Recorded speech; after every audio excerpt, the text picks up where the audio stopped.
Welcome to Beer and a Movie, the podcast where we embrace two of the greatest art forms known to humanity, beer and movies, sometimes achieving outstanding pairings, and other times, well, we give ourselves the opportunity to wash the terrible taste of failure from our mouths.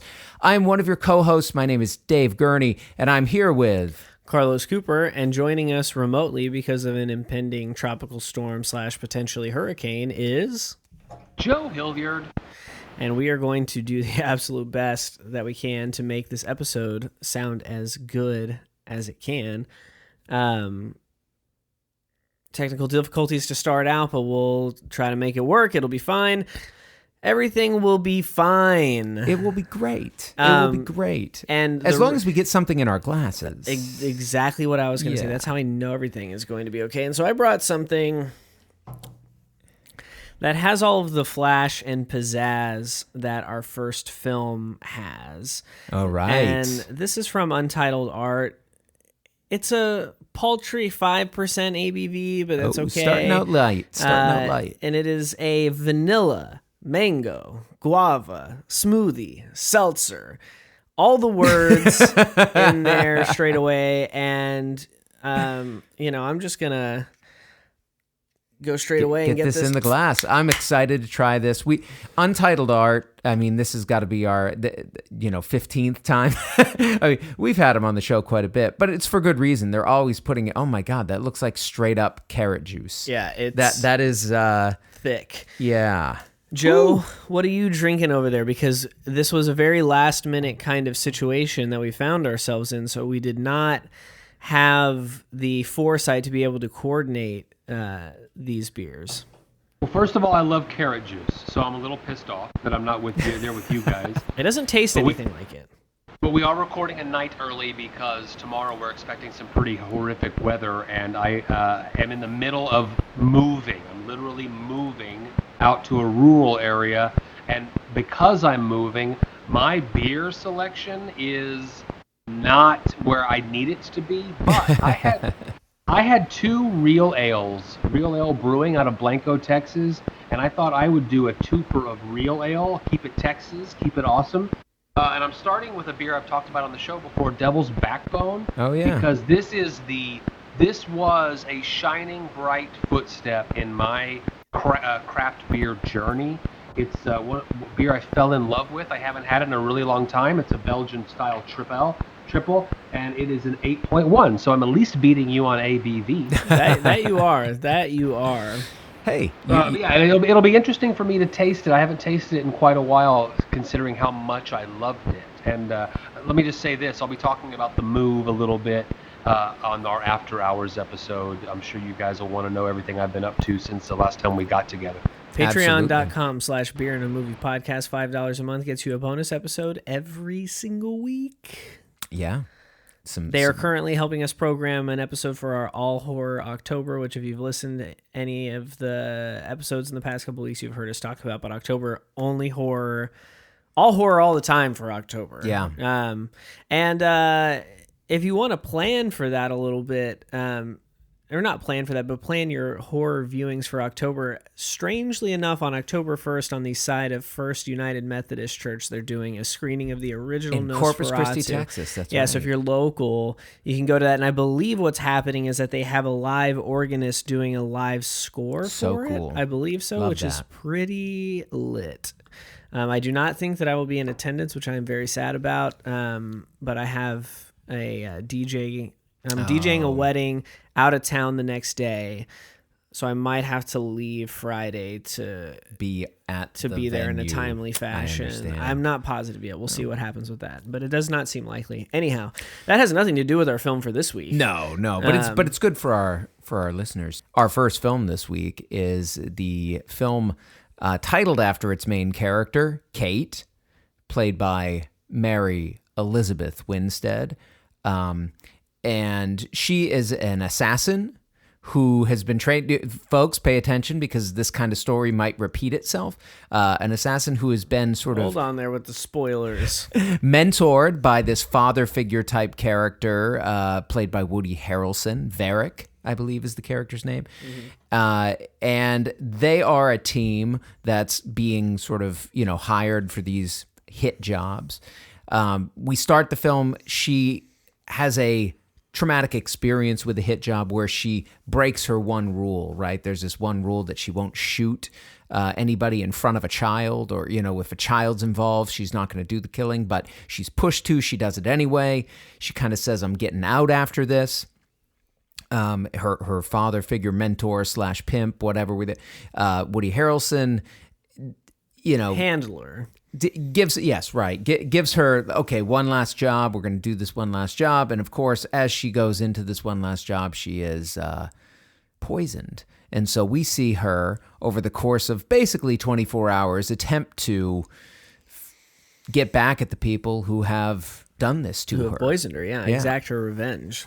So I don't think it would be too far-fetched for me to throw in the films that everybody else is referencing when they're talking about this film. John Wick, obviously, to a certain extent. Kill Bill, that I think is maybe even a closer touchstone in terms of like the female-centric action revenge film. This one came out of nowhere for me. I hadn't really heard about it. You brought it up, Carlos. Don't know the filmmaker behind it other than having seen this film now. Do know a little bit Mary Elizabeth Winstead, Woody Harrelson, obviously.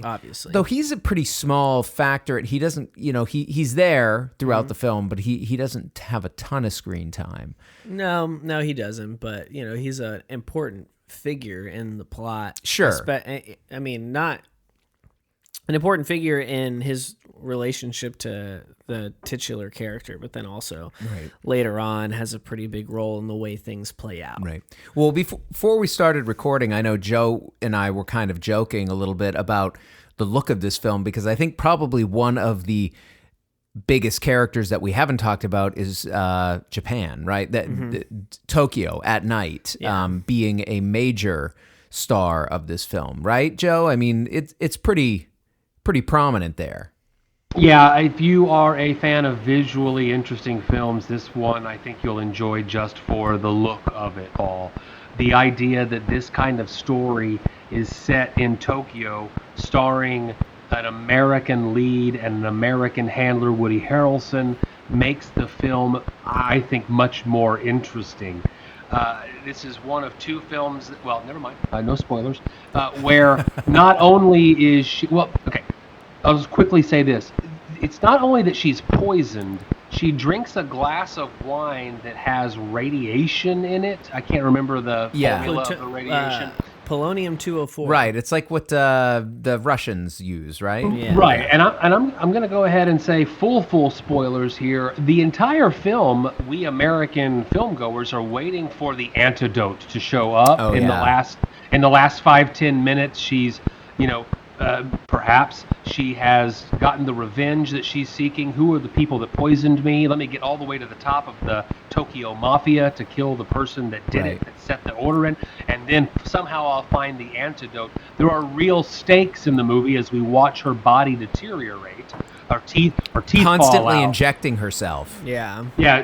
Yeah, she gets the news that she's been poisoned in a hospital, and then takes the doctor hostage long enough to get some stimulants in some auto injector needles, and she has 5 or 6 of them, and they buy her a little more time as she needs to continue to kick all of the ass you can imagine. It is a lot of ass that she's kicking in the film. It is. And, that's one of the reasons that I proposed that we did this, was because I had seen, long after it had originally come and aired in theaters and whatnot, I finally got around to seeing Birds of Prey, the Emancipation of Harley Quinn or whatever. Because I had heard some good things about it, and one of the things I liked the most about it was Mary Elizabeth Winstead as the Huntress. Okay. I thought she was great in it, and kind of came out of nowhere, because I didn't even know really she was in the film to begin with. Yeah. or that the character, the Huntress, is in the film, because the Huntress is a pretty big, part of the Batman Rogues Gallery as well. That I don't know has ever been portrayed in film before. And I just thought that she did a great job in that movie. And so when the idea of her carrying an action film, not just being, a role player, part in of one, it, yeah, right, that was very intriguing to me. And so the first thing that I will say about this film is that she is badass. Like, oh, yeah. she really, she does. She's a lead character, so she does carry this film, but does so very well. She handles the physicality of all of the action sequences very well. She's like very believable as like a badass assassin, hitwoman figure, right? Who is dying and is falling apart as she's and that's one of the things that I think kind of elevates her performance past just being good at kicking ass, is that especially towards the very end, her wariness and the fatigue that is coming from having been poisoned and being slowly dying over the course of the day, it's very believable, the way that she portrays that deterioration over time. Which I think is tough. Well, it's a fantastic setting up of the stakes of the movie. John Wick's not gonna die. That Bob Odenkirk, Mr. Nobody, is not gonna die. She is not a superhero. Mr. Nobody's from the Fast and Furious franchise. That's the name of the movie. So now I call him Mr. Nobody. You honestly believe that she's got this very limited amount of time to settle the score. And where I was going earlier was that in tow is the child who, watched her father die under her hand earlier in the film, Carlos, the one that you mentioned a little bit earlier. And I loved that character, a sassy Japanese girl that, has probably lived a pretty exciting life given the fact that her father is in this Tokyo mob and, is reticent to even be kidnapped. But then we realize her story unfolds and we realize that she's basically an orphan who the mob is going to kill her. So then they team up and the film takes a completely different turn. I'll put my card on the table. I loved this movie. And I loved that when the score was settled, there was 25 minutes more for her to do even one more job that we learned she's got to kind of do with this ticking stopwatch of her own life. Yeah. Yeah, well, I'm glad you've come across so. I loved it that it wasn't a franchise. I loved it that it wasn't a superhero film. It's a completely original story. I think it was based on a graphic novel. It's a completely original film story, and I love it that there will be no sequel. It's I guess they can try to do something, but it's just a roller coaster thrill ride in a fantastic setting with all those fantastic visuals that you alluded to, David, and some amazing, violent, bloody action.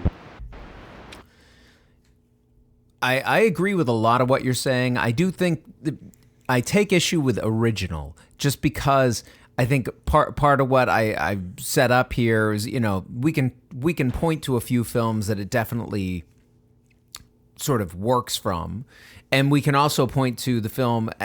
We keep making these oblique references, but the second half of the episode, spoilers, folks, we're going to be looking at another relatively recent film that has a very similar plot. Now, I will agree with you, Joe. This one, the way it ends, sort of is a somewhat unique twist, I think, compared to the other one, and even some of the others that we might mention, John Wick, right? Where clearly we set it up so it can go on. Here, Kate, the titular heroine, or anti-heroine, however you want to think about her, is dying and dead, and we that is not even a spoiler. It goes through with the threat. Yeah, she dies. She dies. It's like 24 hours to live. She dies at the end of the film, and it's a beautiful scene.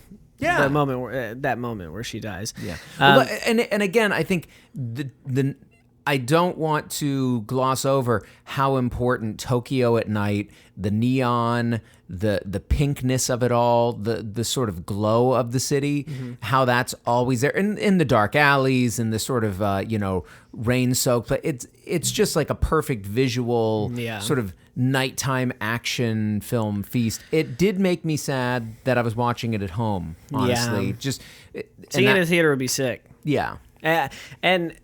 One of the I don't know, probably like 30 minutes into the film, I looked at Kylie and I was like, man, can you imagine how badass Japan would be, but like pre-COVID? When all these markets are happening in this big way, and you can go in and you can sit down. The food stalls. I love the like food that. stalls. There's a lot of fighting at food stalls here in a little sequence in this film. Now, Joe mentioned that the American audience would be waiting for the antidote to come into play at some point. Right. I never thought that. I think partly because had that happened, I would have been furious.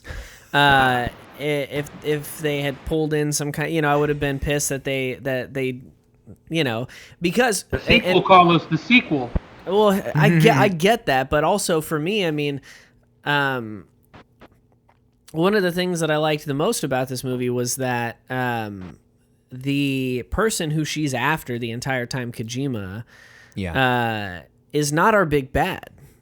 No. There's that twist at the end where not only is he not the big bad, but he is in almost the exact same situation that she is, with the notable exception of having he has not been poisoned. Right. But he has been similarly betrayed by those that he holds closest to him. Mm-hmm. And so I really liked, because I think that if this movie had followed through with its promise that she's going to die, which I was very much hoping that it would, because I felt like it would have been a cop-out otherwise. If it had followed through with the setup of the film, and we got to the end, Kojima's the bad guy, they fight, she kills him, she dies.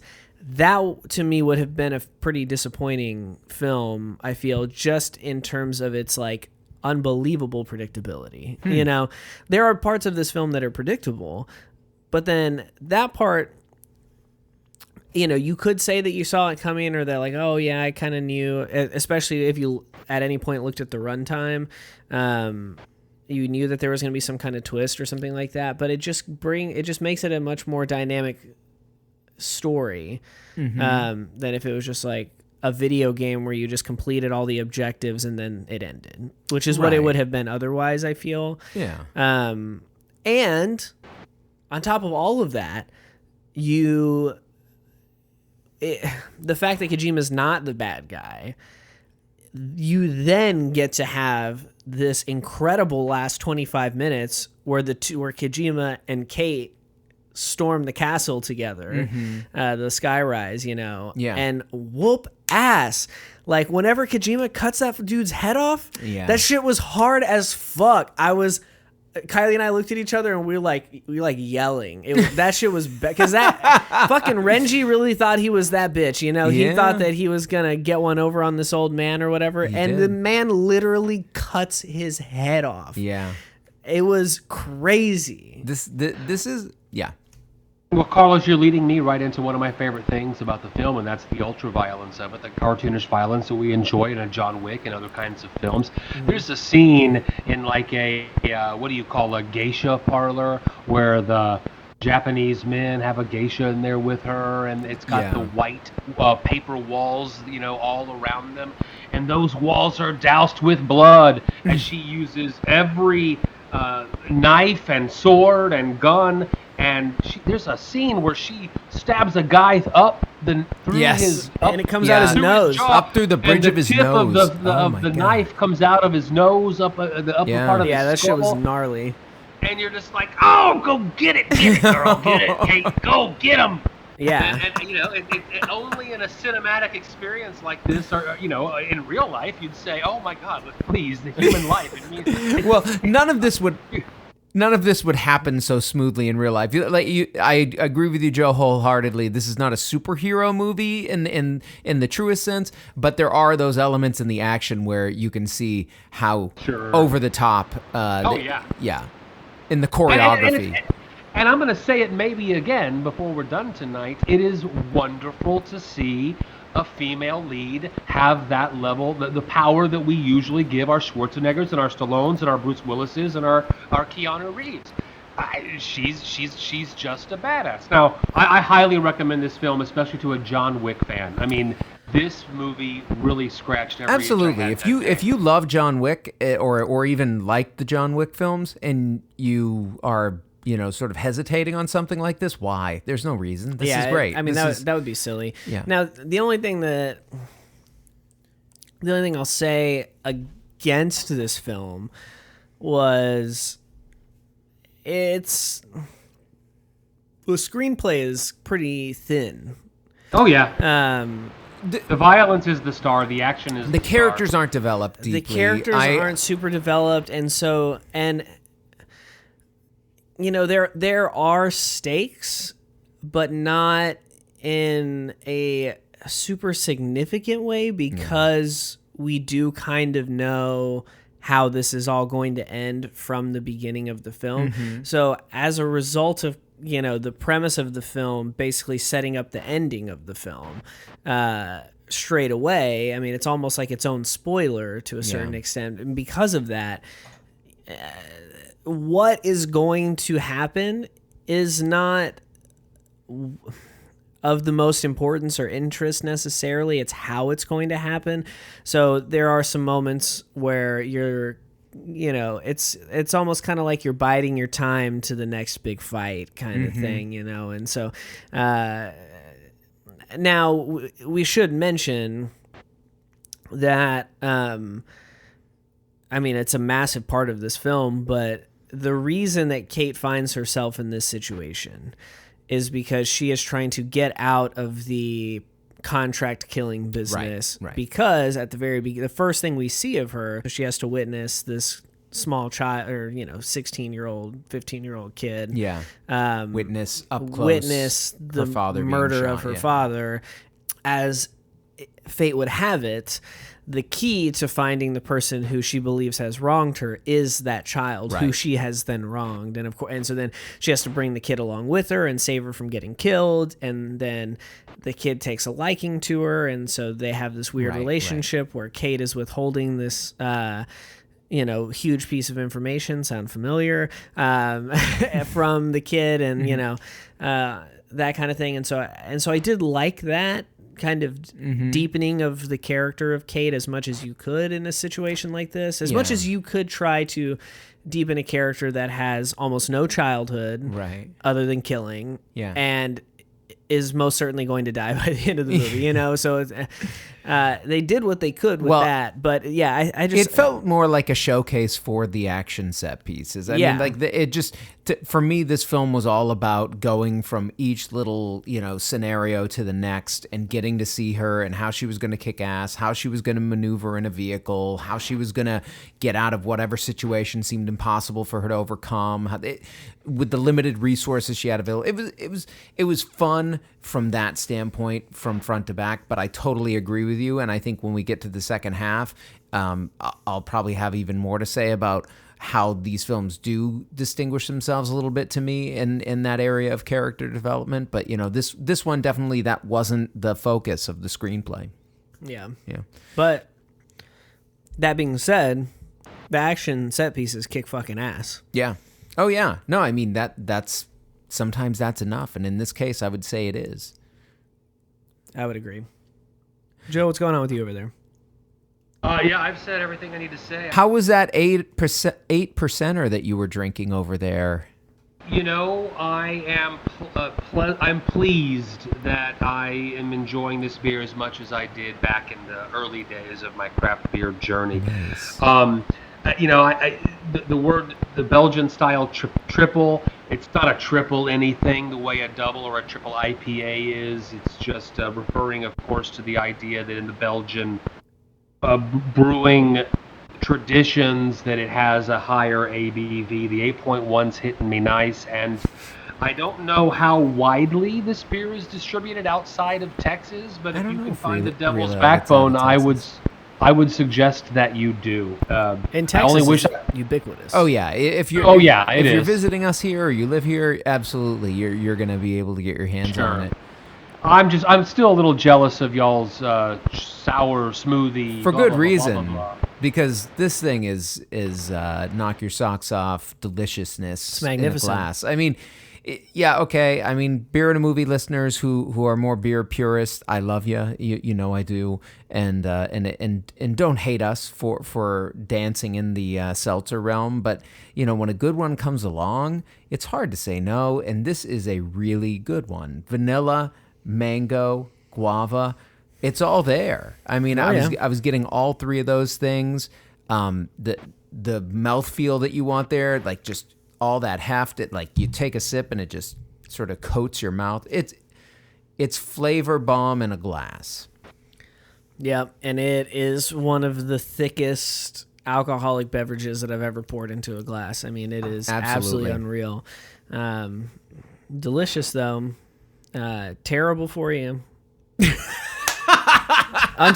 Untitled Art gives us the very explicit disservice of providing nutritional facts on the 330 but we split that, so that's only like 165 calories. Yeah, I did drink one of these by myself yesterday though. Okay. Carlos, if anyone goes to our website, they can find that map that we've created of all of the beers that we drank. All of the breweries are listed there alphabetically. So if you go to Untitled Art, you can see every single episode that we've enjoyed it. I can't think off the top of my head of a time that Untitled Art has ever disappointed us, with the exception of that chocolate banana thing that we had that one time. I thought you loved that chocolate banana. I think we did. Carlos, you didn't. Yeah, it was not a unanimous Right. declaration of love. That's true. Or I might be thinking of the Black Forest. Regardless, they make some delicious decadent beers, and damn it, I'm jealous. Well, you can get this at Lucy's next time you Well, find your way back into the big city. Lucy, I'm on my way. Yeah. well, we're on our way to a second half where we're going to finally talk about that film that we say bears quite a bit of resemblance to the film we've talked about in the first half. So please meet us there after the break.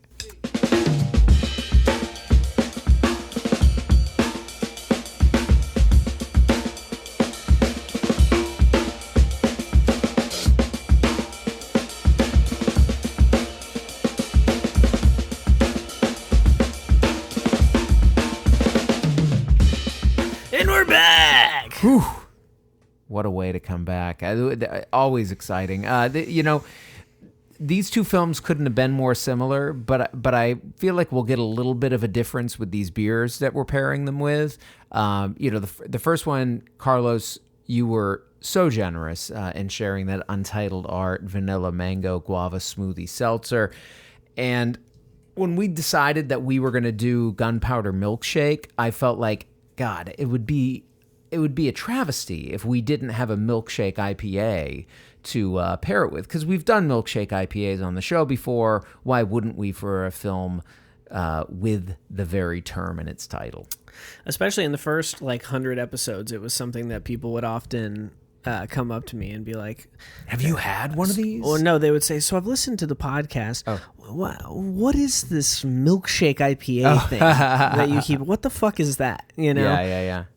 Well, so we have repeat offender, another, again, this is kind of like an episode where we revisit some favorites of the program. So we had Untitled Heart in the first half. This is the Brewing Project out of Wisconsin. Had them several times, I know. This is their Tangerine Resist Milkshake IPA with the great can art that's a skeleton with a bandana tied around, or is that a neckerchief? When you use it around your neck, I guess by default it's a neckerchief. It's no longer just a handkerchief or I think technically you were correct. Yeah, okay. Well, I'm going to open it up. I'm going to pour this in. This is a little over 7%. I think it's like 7. It's like 7.1. Yeah. So just a tick above, not up to the 8.1 that Joe had, but something there nonetheless. What about you, Joe? What are you drinking? I know you were going to do another real ale. Yeah, my 2-beer real ale flight continues. That 8.1 was so nice, I'm going to do it twice. This is ABV 8.1 again. It's a beer that I was going to wait and do whenever we did Say Anything. It's their Boombox Double. Say IPA. Anything. Oh, yeah. This time double After Hours means Camera Pro. something. Yeah, this time double means something. Double the hops, double the flavor, double the aroma. Focused on immense late additions of El Dorado, Amarillo, Idaho 7, and Strata hops, this double ITA brings the noise. So ITA. What did I say? IPA or I ITA? said ITA, strangely. Internet India Tail Ale. It's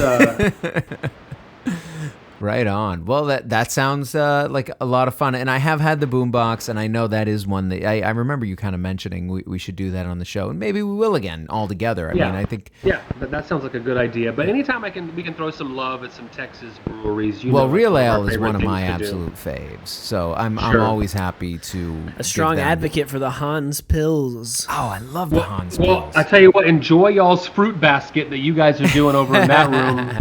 I'll tell you about this double IPA after we talk about Gunpowder Milkshake, the title of which, when Carlos or Dave, I can't remember who suggested we do it, Gunpowder Milkshake, what the hell could that mean? It's an excellent question. Gunpowder Milkshake is a film, it's like, where do you start with this, So it's a film about a young woman who is a professional killer. Sounding familiar, folks? Yeah.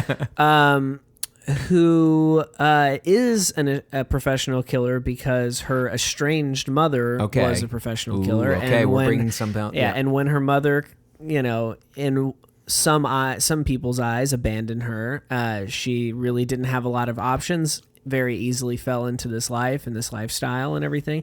But she is sent out on a job to reclaim some money that has been stolen from the firm, the company she works for, which is like a... Not to be confused with Tom Cruise and Not Gene to be Hackman. confused with Tom Cruise. Not that the firm, but not that the firm, but the criminal firm organization. Yeah, it's a criminal organization run by all these men that, whenever they need... a loose end tied up, they call upon this network of female assassins that go and do their dirty work for them. Mm-hmm. So she's sent out on this job, collect this money back. She, in a scuffle, shoots the guy who stole the money, only to immediately hear him get on the phone with the people who have kidnapped his daughter and are holding her for ransom. And then she has this moral imperative to take the money, try to make the exchange for the girl, and then also try to get the money back via all of her badassery. Right. She thinks that she can pull it off. And she gets very close, but unfortunately all of the money is destroyed in this grenade explosion.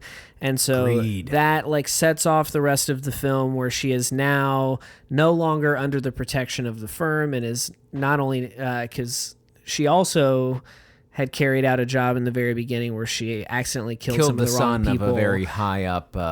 She had some bad intel, was sent to a job, a couple of people. Well, the firm set her up. I mean, the firm put her in that. Yeah. Put her in that situation where this whole gang of people shows up. So because she's no longer under the protection of the firm because she has lost the firm's money, this rival organized crime family is now after her to get revenge on her in this situation, actually. Yeah. The revenge is flip-flopped in this scenario for killing the rival crime boss, McAllister, is trying to get revenge on her for killing his son. And so, she has to try to stay alive when all of these people are mad at her for various things. Right. Meanwhile, she has this man who she has unfortunately mortally wounded. His daughter, she feels responsible now in tow. She feels responsible for this child having saved her, yet killed her father. Mm-hmm. Does not reveal this information. The young girl starts getting very attached to Karen Gillan, who is the professional killer who we are following, whose name I don't remember. Wait, which one? Karen Gillan's character? Sam. Sam, that's right. Is it Karen Gillan or Karen Gillan? You're right. It's Karen Gillan, who our listeners should know from fucking Jumanji. Right, both of the recent Jumanji Both of the films, recent Jumanjis, which she's amazing in. And so this fun, is another example of an actress who I saw in some other action movie as, part of an ensemble Right. cast, who I thought handled those action scenes incredibly well. Yeah. Really pulled the physicality out. She's also in some of the Marvel She is trash right. that's out She there. showed up in the Guardians of the Galaxy and then some of the Avengers ones. And was very excited to see her carry a film. Although I should qualify that again with, I didn't realize how much carrying she would be doing of this film. Because when you look at the cast list, it's her, Lena Headey, Carla Gugino, Angela Bassett. I mean, Michelle Yeoh. Yeoh, and then you've got Paul Giamatti in there doing his thing. He's come a long way since The Dumpster. That's a very deep cut Chris Gethard reference for all my Chris Gethard fans out there. Fucking great. It's one of the greatest episodes of television of all time, so everyone should go watch it. It's free on YouTube. You can watch Paul on YouTube Giamatti for is a free. national treasure, and so I'm Agreed. all for anything that brings him, Love him. into the eye of the... I feel like this synopsis is meandering already, and Oh no, it's not. It's just that there's, Kate was so easy to synopsize because a woman gets poisoned. It's She has 24 streamlined. It's hours to streamlined. exact her Yeah. revenge. It's a This bunch of one, action scenes. There's a lot more layers to it. There's a little bit more depth to the characters and their relationships because you have this The world of estranged this mother female assassin. because There's a scene where Sam, our protagonist's arms are deadened, and then she has the girl that. Oh, that was fantastic. Her new ward tape pistols, handguns to her hands. Tape One one is a gun and then handgun, one the as other's a a knife. scalpel. Yeah. A scalpel. Right, yeah. and then so she's flopping around like a rag doll, able And to has hit her- every single target. Put her on a rolling chair that she then kicks out into the... Oh, yeah. No, it's... She misses a lot, actually, in that one. The choreography in this film in general is something to behold. Mm-hmm. They really do a nice job setting these fight scenes up. The hoods there or whatever who are coming after her are like the Three Stooges in a way. I mean, literally, there's three of them and they're buffoons. yes, and they're hitting each other. They're like they end up killing each other essentially. And I mean, it's hilarious. We see them fight twice. Once in a bowling alley, which is fantastic. Oh, my and then God, she wears that she- bomber jacket the rest of the movie, which is amazing. Yeah, and then she dispatches that one guy by bowling a ball into his head. You said it, David. The choreography in this film is one of the stars, as is, like I said in the first half, that visual. If you are a fan of visual films, this film delivers in spades. There are some fantastic long pans in slow motion through that diner is where I'm talking about. Yeah. And Carlos, you almost failed to mention Michelle Yeoh, who, by the way, I've had a crush on since Crouching Tiger, Hidden Dragon. Oh, she's wonderful. I agree. Crouching with Joe. Tiger, Hidden Dragon. You've seen it, Carlos? I right? have not seen that. Oh my God! We'll find a Hey, good the- excuse to do Our next that. episode, The Graduate and Crouching Tiger, Hidden Dragon. What a pairing. Cinema sins. I'll find a way to connect them. Don't worry. No, look, I loved this movie. I had so much fun this week, and maybe it was just that these two films were exactly what I needed in a pretty stressful week. Moving is never fun. We've all done it. Sure, yeah. Hate And it. so when I took a break twice to spend 2 hours, 2:25, whatever, watching movies, this was the exact escapism I needed. And Awesome. you're gonna hear a lot of the same stuff. It's not a known property. It's not a superhero. It's just badass action, stylized action with female leads. There's a lot of borrowing from John Wick here, even going to instead of a hotel, it's a library where you get all of your Yep. weaponry Yeah. and support. And that's where we meet the librarians, the three or four older actresses that we've mentioned.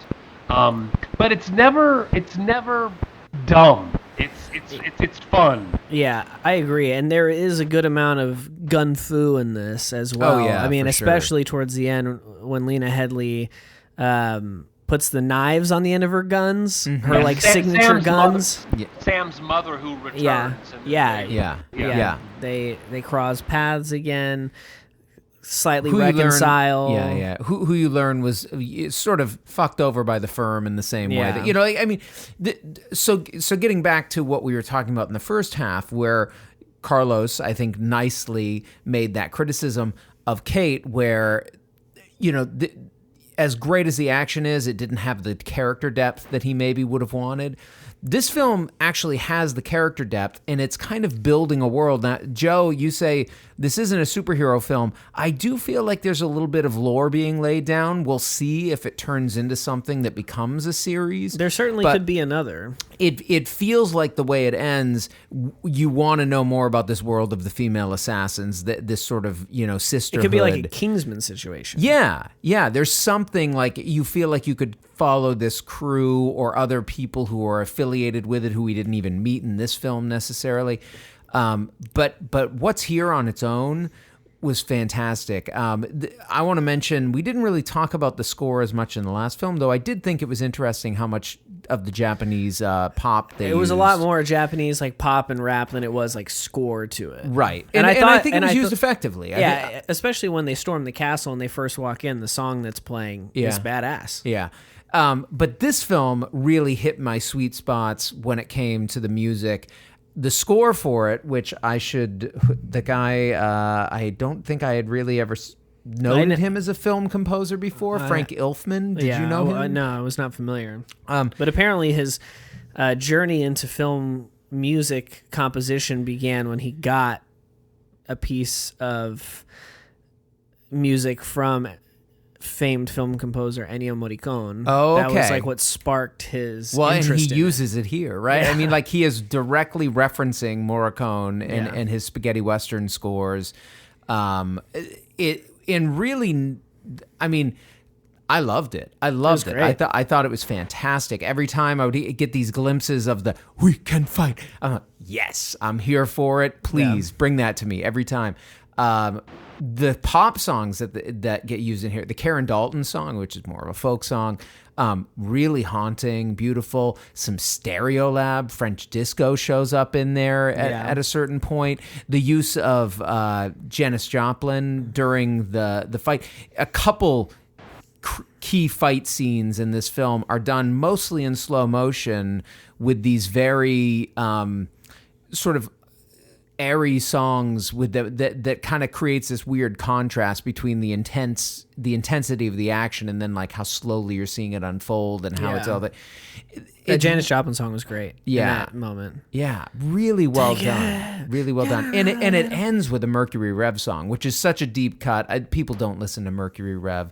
I'm the only person on this podcast who even gives a shit. But it all worked for me. I did like the song. I was not familiar. Question, either of you, did you watch with subtitles? Yeah, I always do. Did you? I can't remember. Erin shames me into not doing it pretty regularly because she'll make. I admire Erin every time you talk about her. I love her. Always. The subtitles are a requirement of my typical viewing partner. I understand. I prefer subtitles, but one of the things I found funny about them was because of how referential to Morricone's score is. Often the subtitles would describe it as mariachi music. Oh, yeah. It would say mariachi Actually, music. I think we did have it on at some point because I don't remember that description, but there was like a description where it seemed off to me. It's like slow, steady music plays, and it was actually a pretty intense kind of. You're not describing this well for the hearing impaired. Yeah, it was pretty funny. People know what we do. And I don't know if you guys get this. I often get questions. Hey Joe, what should I watch? What's out? What's good? And I have recommended these two films all week long. And I don't think you're going to suffer for it. People are going to be happy with these recommendations. Yeah, and the caveat I give is if you want to see a John Wick type thing with female lead or leads in this case. Then these two, and you like stylized violence, then you won't be disappointed. Carlos, I believe this was a Carlos episode. I think you kind of pitched this one, put it together, and while I have a lot of problems with most of the movies you recommend, you did a really good job this week. Here's the thing, Joe. I like to have fun. That's what it is. I like fun. I might be exaggerating, but why break character? Yeah. And both of these movies seemed like a lot of fun, and they fucking were, and it was sick. They delivered. They both delivered. Yeah, I just,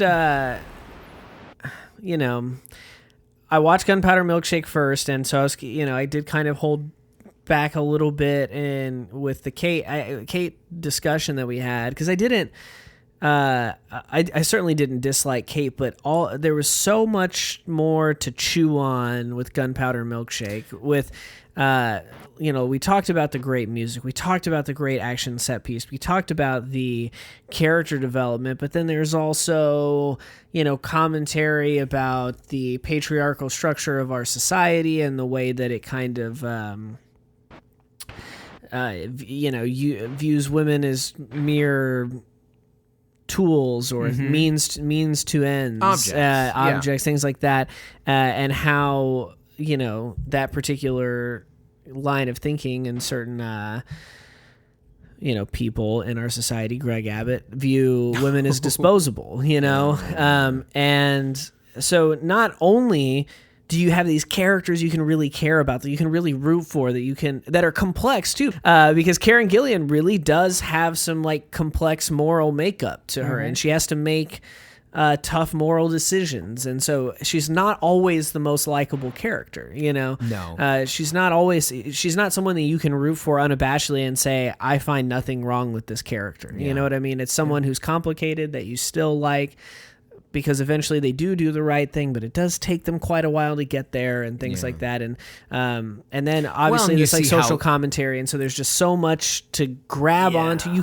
There's so much you can find in it, and it kicks ass. Yeah. Yeah. The whole like sort of, it plays into the sort of, the role her parents or her like sort of surrogate parent, in the case of Paul Giamatti, played in her life in a similar way to what Woody Harrelson and Mary Elizabeth Winstead have going on in the other film. But I think it gets richer because you also have her mom and why her mom had to leave, and then that her mom comes back and that she and Paul Giamatti does seem to care about her more than Woody Harrelson did. In Mary Elizabeth Winstead's a little case. bit. Yeah, you're right. You're right. He seems to have a genuine care for her, but at the end of the day, his business supersedes any human feelings he can have. Yeah, that's it. Which makes him also kind of a complicated character. There's a button at the end where Sam and her new protege kind of turn the tables on him with a Girl Scout cookie ruse, which I thought was just so well played. Yeah, Paul Giamatti's such a fantastic actor, but he's also not above a paycheck film. I can't imagine the budget on this was such that he got a big paycheck on it. Right. But he was a fantastic. I think he was a fantastic anchor. He enjoys doing a film like this, I bet, right? I mean, this has got to be fun to play. So, I mean, it probably wasn't very many days either. Right. As far as, the locations. Yeah, he was pretty much all shot in that one office setting for the most part, yeah. And a little bit at the diner. Right.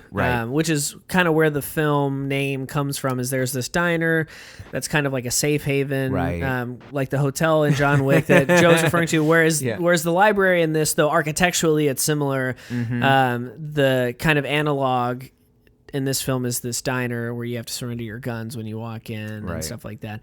Until you don't. Wait until that, folks. That's intense. But yeah. Yeah, some great gung fu in this. Great gung fu. At the end of the day, I mean, this movie's fucking badass. It's got something to say, even if it is kind of obvious and like on the nose with it. Great performances. And it is also something Karen that we Gillan's shouldn't have great. to say anymore at this point, but unfortunately here we are. Great performances, set Chloe pieces. Coleman, we should give a shout out to her. She was fantastic. Is she the young girl? Yes. Okay, yeah, she's great in everything I've seen her in. See, I don't think I've seen her in anything. She was in My Spy with Dave Bautista. I know you guys are. That's right. I knew she looked familiar. I didn't see that film, but now when the film came out, I didn't really have any feelings about Dave Bautista, but now being the Bautista stan that I am, I could see myself going back and watching, especially knowing how good that Chloe Coleman, you said, was in this film. And Joe, to come back to what you were saying, yes, I do have people that know what we do here, and they will ask me for movie recommendations. They'll ask me how I felt about a film, and in almost every single case, the film they're asking me how I felt about, we've already done an episode of. And that's good. That's good. And then you can refer them right to the Just episode. like, fuck you, listen to the episode of my podcast. Oh, well. Hey, David, are you going to go to that Nosferatu pipe organ thing? I think so. I mean, I can't Yeah, imagine why I wouldn't. might meet you there. Yeah. Well, and anybody listening, I highly encourage, if you're in the area and you can make it, those Yeah, are you really fun should. things. I have gone to a few silent film screenings with live scores done, and it's always a blast. It's just really, if you love live music and you love film, there's no better experience. Yeah, it seems like something that my daughter would really get a kick out of. Yeah. It seems badass. Yeah. I'm really bummed that I probably will not be there. Stupid paid gigs. Yeah. Two badass films this week. Yeah. Oh, and- thank you, Carlos. This is a And I'm great cruising into, I think, saying that we had two badass beers as well. I was not feeling that way immediately with the Tangerine Milkshake IPA. I will say my first sip, it seemed a bit too intense for me. A bit too intense. There was more bitterness than I was expecting. Okay. But that makes sense. It's an IPA. I mean, but it's so fruity on the front end. It's like there's so much tangerine, so juicy. I was taking that sip. I'm thinking, oh, and then it really kind of kicked me with more bitterness than I was expecting. But as I drank it, that all kind of balanced out. It didn't seem like too much for me. You do get a nice helping of tangerine right up front. Oh, yeah. But I think, it's like that I'm basically, pith. It's like, yeah, like it is somebody, like that. Yeah, It's like I got a little piece of peel stuck to the tangerine that's kind of like Yep. riding around on the back of my tongue. Yep, it is very similar to that, and I'll just basically repeat what you said, but in other words. The more that you drink it, the more the kind of milkshakey aspect of Oh, it yeah, comes in. smooths it and out. It smooths it out. You get some of that vanilla in there as well. And overall, I mean, pretty well executed as far as, what is advertised. I mean, I think you get exactly what is advertised. Joe, how are you feeling? Real Ale puts out a 12-pack mixed thing that I suggested we do a full flight on once this Boombox Double IPA is not in that 12-pack. Real Ale, they've begun to put out a wider variety of the beers, and sometimes you can get lost in them as them not being very unique from one another. But this double IPA, once an IPA reaches that 7+%, it's kind of entered that double IPA territory. The increased malt bill to get you to that higher ABV, but then of course the higher aroma and flavor that comes with those malt bills. They've done a fantastic job here. The only thing wrong with it, I'm not drinking it with you guys. Oh, there you go. Wow. Beautiful sentiment, Wow. Joe. Wow. Yeah, no, I don't Real think you're Ale- ever going to Real top Ale- that. oh. That might be the absolute pinnacle of your podcasting career. Could be. Thank you. Way out here in the country, alone in a room by myself, I've had a fantastic beer evening, along with two movies, like I said, that I've recommended to almost everyone that likes movies that I've talked to. I have not recommended Kate a bunch of times because I saw it. Well, it was because I saw it last night, so I haven't really seen anybody or talked to a lot of people since then. But in the time between when I saw Gunpowder Milkshake, which at this point has been several days, 3-4 days to now, I have recommended it to a great many people. The films are so similar that it only might They are make so similar. I would recommend Yeah. people watch them at different times. Yeah. Right, yeah. I mean, it is a good double feature if you're looking for similar content. But for me, the Tokyo setting puts Kate just a fraction of a percentage That's interesting. point as a preference. Yeah, I feel the other way, more like Carlos, that I do think I appreciate the more I get to know about Sam in Gunpowder Milkshake. That sort of works. But Mary Elizabeth Winstead does an amazing job bringing across some depth in the character, even without the dialogue and the kind of flashbacks and stuff that would give you the... With what she's given, she does more than can be expected of you. Yeah. I think, And maybe that's and credit to the filmmakers, the director, right? Maybe they knew, like, if we get her, all we have to do is get her in these scenes and people are going to love this character, and we don't need to do anything else. Yeah. Yeah. She's very good. She's very, very, very good. Watch both of these movies. Drink all 4 of these beers. Agreed wholeheartedly 100%. on all counts. The great thing about Beer in a Movie is that the conversation doesn't end here. It continues on all of our social media channels. You can get involved in the conversation. I assume you're going to tell us how much you agree with our amazing, eloquent synopsis and analysis of these films, and how amazing our taste in films are, and how much you loved these movies. That's what I'm assuming will happen. But if for some reason you have a dissenting opinion, you are also free to express that on all of the social media channels which we inhabit. Let us know. You can find us on Twitter at Beer Movie Show, Instagram at Beer and a Movie, Facebook.com/Beer and a Movie TX. BeerandAMoviePodcast.com does have that beer map that Joe referenced earlier in the episode. You can see, not only can you listen to all the episodes, but you can see all of the beers that we have drank, where those breweries hail from, how many times we've had that brewery, how many countries we've visited beer-wise. And you can recommend new breweries to us. You can see, why haven't they gone here on the map? You can send it to us. Tell us. You can send it to us.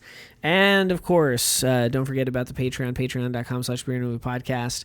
$5 a month gets you a bonus episode every single week. What a measly fee for such incredible, plentiful bonus content. And again, I think by the time you're listening to this, the time for recommendations will be over, but our Patreon You can still members, vote. You can still vote. You can still vote. Our Patreon members did get to help us program part of our All Horror October spooktacular month of movies. So that, among many other things, are all of the exciting goings-ons of the Patreon. If you're listening to this on Apple Podcasts, please rate, review, and subscribe. If you leave a written review, I might possibly review your review, 5-star rating, all that kind of good stuff. Doing all of those things, all of them, not just some of them, but all of them, really helps the algorithm do what it do, so that more fine people like yourselves find the show. Until next time. For the record, I still think this is a shit idea.